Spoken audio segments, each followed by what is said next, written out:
সপ্তাহে আমার বিয়ে আছে। তার কাছে ফোন করি। হ্যাঁ, সে মনু। ওর তো 1 মাস হলো যে বিয়ে করেছে।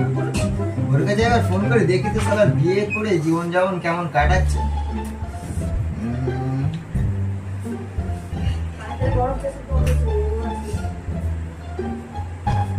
হ্যালো, না ভালো আছিস? হ্যাঁ রে ভাই, আমি তো খুব ভালো আছি। কি করছিস ভাই?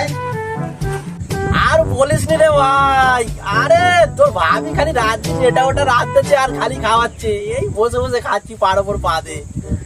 বলছিলাম ভাই, তোর কাছে একটু হেল্পের জন্য ফোন করেছিলাম যে তুই তো সামনের মাসে বিয়ে করেছিলিস, তো বিয়ে করার পরে তো জীবন কেমন কেমন কাটছে ভাই, একটু আমাকে বল না, তাহলে আমিও বিয়েটা করে নিই সামনের সপ্তাহে। আরে ভাই হ্যাঁ রে হ্যাঁ, নিশ্চিন্তায় বিয়ে করে নে। আরে বিয়ের মতন মজার জিনিস কিছু আছে নাকি? আরে আরে আমার দিকে দেখ। বলছি ভাই, সামনের সপ্তাহে তাহলে আমি বিয়ে করছি, ঠিক আছে? তোর তো কথা শুনে আমার খুবই ভালো লাগলো। হ্যাঁ, বিয়ে করে নে তাড়াতাড়ি করে নে। বিয়ের মতন মজার কোনো জিনিস আছে নাকি? আরে আমার দিকে দেখ, কত মজায় রয়েছি। খালি তোর ভাবি রান্না করছি, আমি খালি খাচ্ছি। কখনো পা টিপছে, কখনো মাথা টিপছে।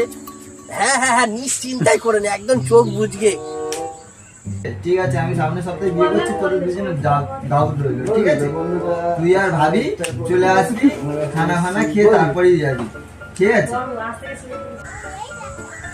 হ্যাঁ হ্যাঁ হ্যাঁ, আমরা চলে আসবো, তুই নিশ্চিন্তায় থাক। হ্যাঁ হ্যাঁ হ্যাঁ, একদম। বিয়ে কর, তবে তো বুঝবি কত মজা। হ্যাঁ ঠিক আছে ঠিক আছে। শালা আমি একা জানো, শালা বিয়েটা কর একবার, তারপরে বুঝতে পারবি।